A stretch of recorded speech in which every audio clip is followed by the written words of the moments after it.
Aboriginal and Torres Strait Islander viewers should exercise caution when watching this program, as it may contain images of deceased persons. But first, the Centre for Aboriginal Studies, or CAS, at Curtin University is marking its 35th anniversary this year. We look back on what made the centre so successful and meet some of the key people who helped it along the way.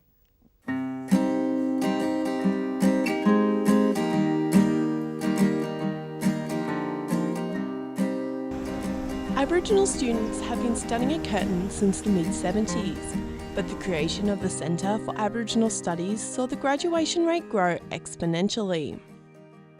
The university went from graduating one Aboriginal person in 3 years to 36 for the first intake, or the first graduation group.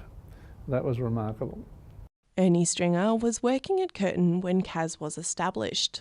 The foundations for it were laid prior to it, started by Aboriginal people, Ted Wilkes, and Aboriginal students and Aboriginal community. The Aboriginal community have been involved with the centre since its inception, something which has allowed the centre to remain open when many others around the country have been forced to close. Ted was able to bring in other Noongar people, his uncle Stan Davis, an elder Joan Winch, and many other Aboriginal people were involved with the centre or in the university prior to the centre actually being established. I've always maintained, and from Curtin days, from Wait days, from Curtin days, Aboriginal people need to control their pathways out of poverty.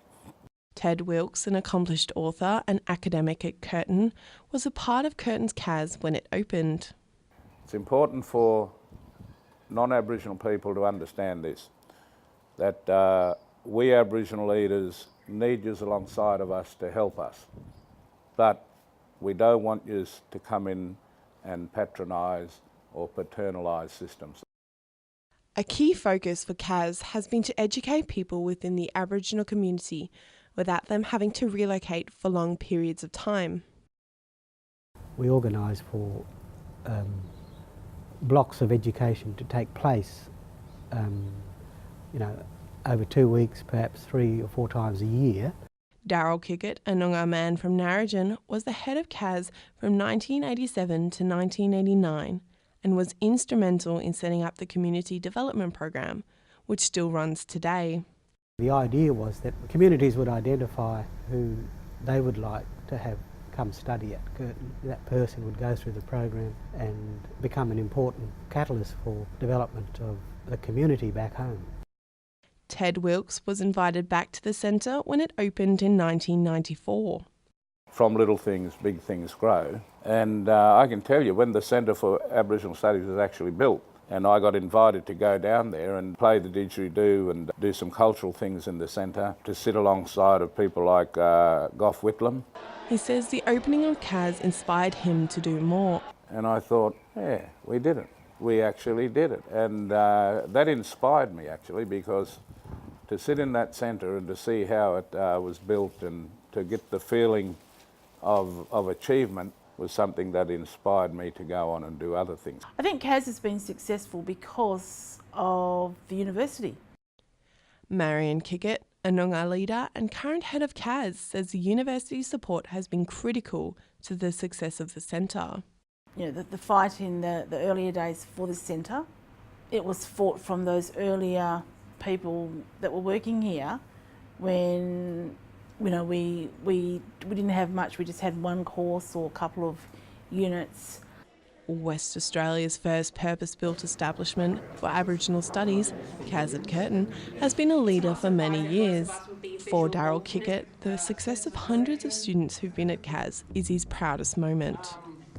I take their hat off to them because they're the ones who did it. They did it. No one else did it for them. But to see them graduate and go out into the world to conquer the environment around them in a good way and to be able to promote their culture using these new skills, I think is so important. CAS is so important because it, for me, is the way of the future for Aboriginal people with education. It is here and is a place for Aboriginal people to have a pathway into university. And for me, you know, education is the key, and it's the key to our future. We really didn't know what we were doing, but we knew where we were going. And to look back at those very early days where we were searching for directions and what to do, to look now at what's here and what has been here for so long is really quite wonderful. Joining us on the show is Julie Hoffman, Dean of Learning and Teaching at CAS, and CAS student Rayleigh Warner. Thank you for joining us today. How important is it to have CAS at Curtin? It is essential to Curtin University that the Centre for Aboriginal Studies, otherwise known as CAS, is an integral part of the university, and it's important for the students and the staff at CAS. It's unique in the way that it delivers Aboriginal knowledges and practices in its teaching, and we develop Indigenous pedagogies that assist and support our students and other students across the university. And Rayleigh, what are your thoughts on that? I believe it's a really important place to have at Curtin because the students can come to a place that belongs to them. We feel a part of a community and connection to each other, and it doesn't matter what course we're doing. We know that we can actually go to CAS and we can see each other, you know, say hi and just have a really safe place to belong. You're still a student at the CAS. Why does it work so well? Well, I went through the ITEC course, which is the enabling course to get into university, and I think it works so well because we're all together. The programs are set up for us, and it continually improves with the feedback from the students. And like I say, it's a place that we can go to, and we can all be together, studying together, and have that connection before we go into mainstream uni. Julie, how important is it for CAS to keep changing its approach? It's very important. Having said that, there's a basis of the importance and value of Aboriginal knowledges and culture, but in response to the community needs, Aboriginal community needs, we do courses in Indigenous community management and development and Indigenous community health. These are Bachelor of Science courses, and they respond very well to the current demands or requirements of communities. When we develop the curriculum for these courses, we consult with community members and Aboriginal health and education organisations, and therefore we are essentially providing the education based on the requirements that our graduates will leave with their degrees able to work effectively and efficiently within those organisations or across any organisation that they choose to be engaged with. So we're not just focused on Aboriginal organisations, we also focus on our graduates being able to be effective working across all sectors of the community. Yep. And Rayleigh, you've been through the program. Why does it work so well? So I think that the students still have the same sort of challenges or desires, which is to pass the course, do well, get into their degree. But one thing that I think has happened since I did the ITEC course is that every semester the students have actually been involved with what they want for the next semester, what kind of support service or tutoring service that they want to add. And so I think over the last 4 semesters, the ITEC course has really developed into a course that has been student-centred and also student-developed, really. So, Julie, how far beyond Western Australia does the CAS approach extend into other universities? We engage with a number of universities throughout Australia.